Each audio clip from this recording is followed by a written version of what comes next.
Are you ready for an adventure? This month we have featured the X Blocks ruler, and two books complement it, Once Upon a Time in X Blocks Land and Sprucing Up the Castle with X Blocks. Both give you unique opportunities for strip piecing and for 9-patch block arrangement. So if you can sew 9 patches together, you'll really love these options here.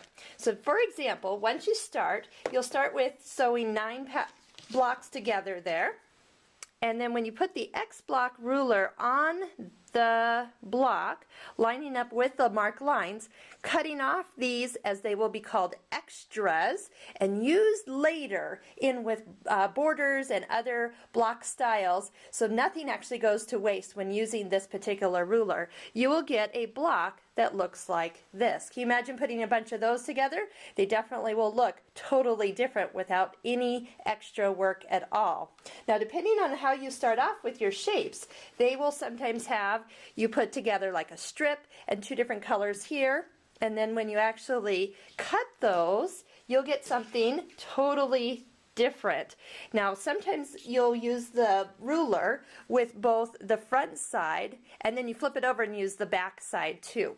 So as we put these together, you'll see an incredible interlocking journey that would really be a fun quilt altogether.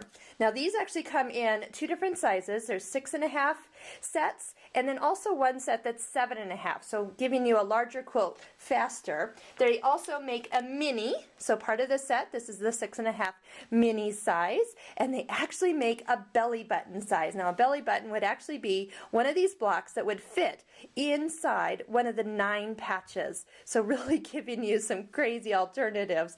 In the books I showed you, there's lots of different variations. Every time you want to do one of the pictured quilts, just read the directions and they'll tell you too which of these lines to cut on. Where I used the solid lines because the strips were actually evenly spaced, but sometimes if you choose to have your strips smaller on one side and thicker in the middle or vice versa, you'll get to use either the dashed or dotted lines for a completely different look. So please enjoy. This is an amazing block, and check out the books and enjoy for your next quilt.